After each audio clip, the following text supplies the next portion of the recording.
Hey guys, I'm not dead. I'm still alive. I haven't uploaded on this channel in a while now. I haven't checked now when was the last time I uploaded, but I'm back anyways. And I just wanted to give this video a go. I wanted to talk about what I've been at recently, which is 3D printing. Got some notes here about my experience getting into 3D printing this year as a complete beginner. I'd seen 3D printers before, obviously, but I'd never done any 3D printing. I'd never touched a 3D printer in my life, never seen one in person, and I'd never done any 3D modeling or anything like that. So, complete novice. We were in lockdown and couldn't go to the pub, so I had extra money, and the Ender 3 Pro was on sale, basically, and I saw it, and I'd seen guys that were actually 3D printing guns, and they said this is a great printer. So I said, if it's good enough for that, it must be pretty decent. Now there's plenty of good beginner options out there. I know there's tons of options around this price point as well, and they're all pretty good. But this is just my experience with this printer. I've no experience with any other printers, whether they're better, whether they're worse. That's for you to find out. But this is me and the Ender 3 Pro. So my experience with Creality, the maker of the printer, on AliExpress. I went on. I was looking to get one. It was on sale. I think it was Chinese New Year or something. They had a nice sale on, and ordered one. They got in touch with me. They couldn't send it to me from wherever it was, wherever their warehouse was, but they gave me other options. They said, here, we've got this printer in this warehouse and blah blah blah, or we can get you an Ender 5 for the same price. We'll make it up to you. And I had good back and forth with them, so that was a nice first experience with them. Anyways, I got this printer, this Ender 3 Pro. I think I paid about €230 with shipping, um, which I think you can get one around that price still now. Kind of, they've come down, and it's great to see. Like it's becoming more affordable, thankfully, which I think is great. Now, €230 is no small amount of money, but the way I see it, the way I saw it at the time was, someday something will break in the house, and I'll be able to 3D print something to fix it, and that's it. It's paid for itself. It's worth its weight in gold then. If it gets you out of a sticky situation, I'm pretty happy then. So yeah, this printer comes kind of half assembled. You've got to put it all together yourself, but all the trickiest parts are pre-assembled for you. So it took me about 2.5 hours to put the thing together, and I'd no real issues with it. The instructions that come in the box are pretty good, no, but they're not perfect. There was one or two points where I was like, oh, better check YouTube. But yeah, 2.5 hours to put together. Can't complain with that really for what it is. The first thing I will say, for anyone who's looking to get into printing, is if you're ordering a printer, order filament as well from day one. I did that, but my filament was coming from another supplier. Took longer. In the meantime, I ordered something from a local shop, because the printer does come with filament. This stuff. And it comes with a nice amount, like enough to get you going and get some nice prints, or get a good amount of prints. But it's not great. It's really not.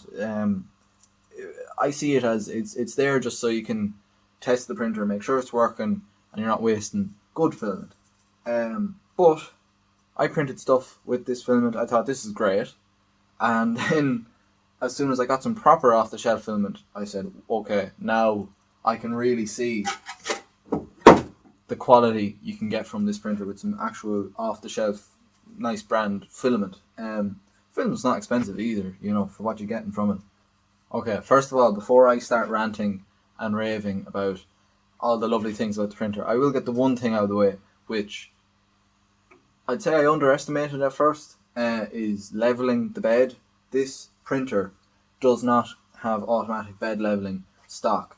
You have four little knobs here on the four corners of the bed, and twisting them raises and lowers the bed. People say, oh, I only have to do this like every couple of weeks or whatever, every 3 weeks. I did it before every print because it's something at first which is hard to get right. And when I started printing, 9 out of 10 times I had an issue. It was because I didn't level the bed correctly, or I didn't have the height set correctly. Anyways, this isn't a tutorial on how to level your bed or whatever, but it's something that you have to practice. And I think I'd be spoiled if it came with automatic bed leveling. I think it's a good thing to learn how to do and know how to do it. But yeah, that was anytime something went wrong with the printer, it was my fault. I didn't have the bed height set correctly. Now, where I had trouble leveling the bed is because I'll put an image on the screen. There's a Z stop here, which is what tells the printer to stop moving down. You're at the very bottom. The default design from the factory, I think it's a little too high, because these springs here only have they have a limited range of play, and for where I needed it to be, you were right at the edge of that play. I didn't have much room to work with, so it was frustrating at times. So I just snipped. So basically, I made a slight modification to it that allowed me to bring it lower down, which caused no problems at all. I just snipped off. I don't know if it's focused now. I can't really see, but I snipped off here where it was stopping it before, and I just moved it down extra few mil, no problem. Leveling was so much easier after that. That's my tip to you now. If you buy one of these, snip off that Z-stop, move it down a bit.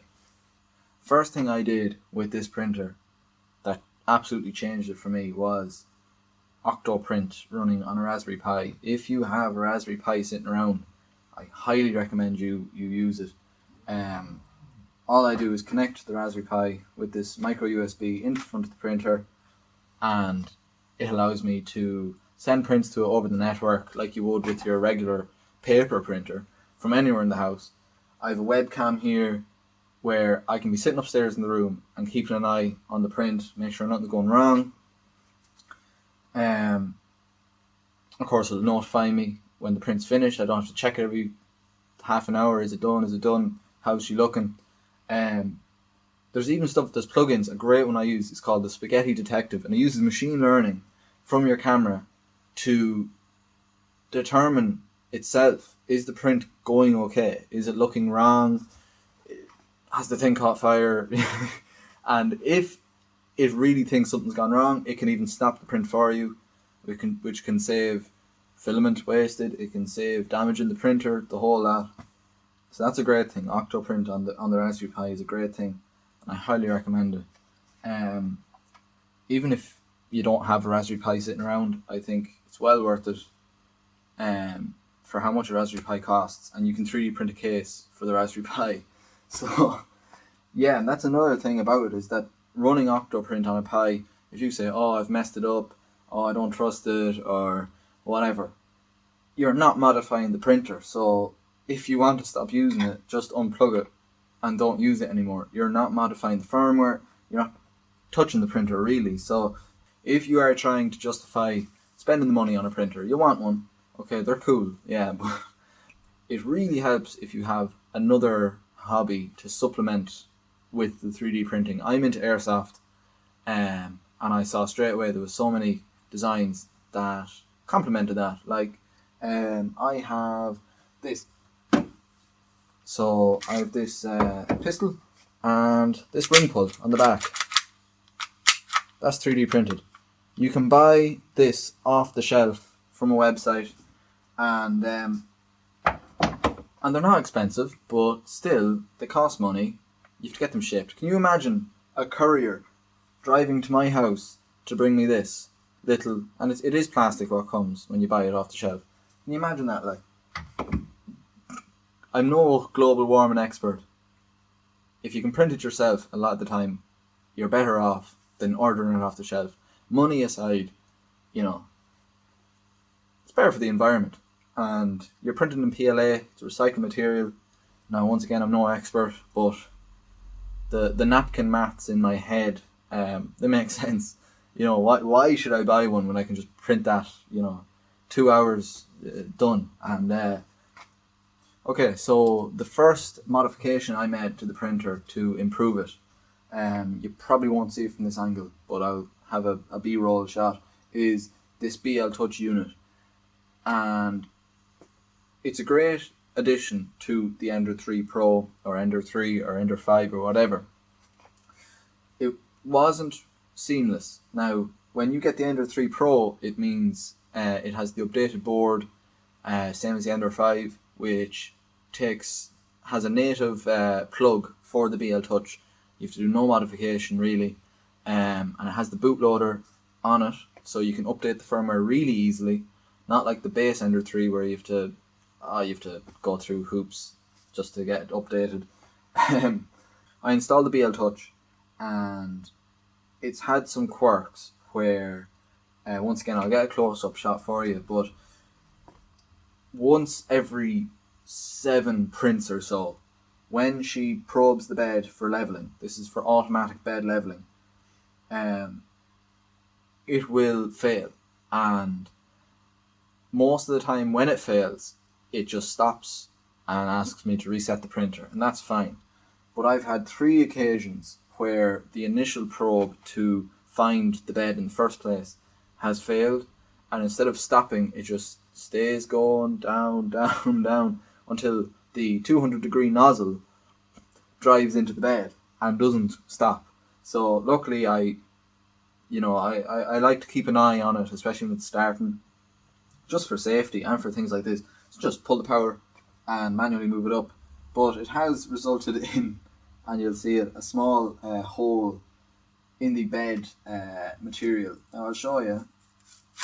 This is a print I just finished. The bed sheet, comes straight off, so it's no big deal. It's a little hole. It hasn't caused any trouble with printing for me. And if I completely made crap of this sheet, they're not expensive, and there's no damage to the actual underneath. So guys say that the glass beds, like the Ender 5 has, and sometimes you can buy them in a bundle to come with your Ender 3 Pro, that the glass beds are better. Look, I have no problem with this kind of build-tack surface. It's fine, So as I was talking about modifying the printer, blah blah blah, BL Touch, that brings me nicely to another thing, which is when you get an Ender 3 or an Ender printer in general, or any other, 1 or 2 other popular brands, but the Ender 3 is by far, I've found, probably one of the more popular ones. If you have a question and you Google it, someone else has already asked it, and that's just a great thing about it. There's tons of support for this printer, tons of mods, upgrades, there's no shortage of guys that will help you out with this printer, because everyone knows it. I think that's really important for your first printer. There's no point buying, the brand new best printer that's ever made, that's at a great price, if no one else owns it, because the first thing you're going to do is run into a problem, Google it, and there's no one to help you because no one else owns one. So, go for something that's popular, Ender 3, Ender 3 Pro, whatever. Yeah, Ender 3 is like the AK-47 of 3D printers, so it's, you can't go too wrong with it. And yeah, even, I print tons of stuff on this printer, and I have absolutely no issues with the finish. There is some serious quality you can get with this printer, and when you're using a good, like a PLA Plus or something like that, or even regular PLA, like, this stuff is strong. Prints are strong, and they're accurate.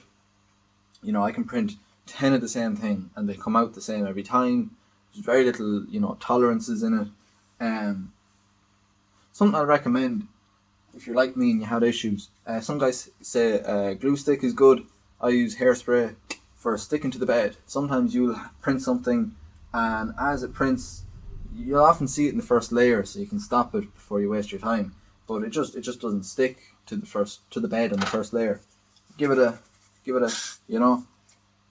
hairspray is really good for it. And the place is going to smell of hairspray now. This is great. That was smart. But like that, if you are using hairspray or anything like that, it's good to have isopropyl alcohol or something, something that you can clean the bed, because it's important to keep it clean. Now I keep this pretty clean, but don't panic.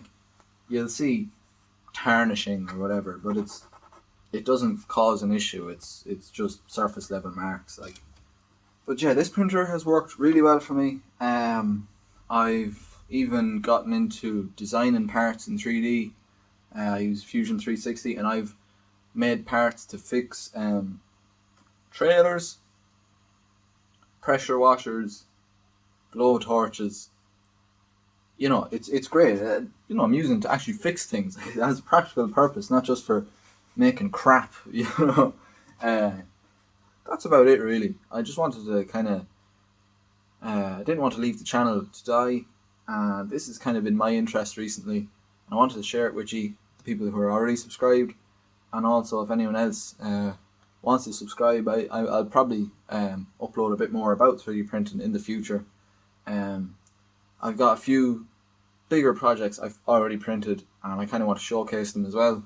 Show you how I did it, because I think it's cool. So simply, I think it's cool. And but yeah, thanks very much to anyone who's stuck it this far.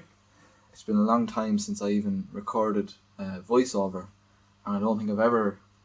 No, it's been a very long time since I stood in front of a camera and spoke. Well, with lockdown, it's been a long time since I stood in front of anyone and spoke about a subject. But yeah, that's it now. Nothing really else left to say. Leave a comment, leave a like, whatever. Leave a dislike if you think I'm stupid. Yeah, let me know if you want to see anything more.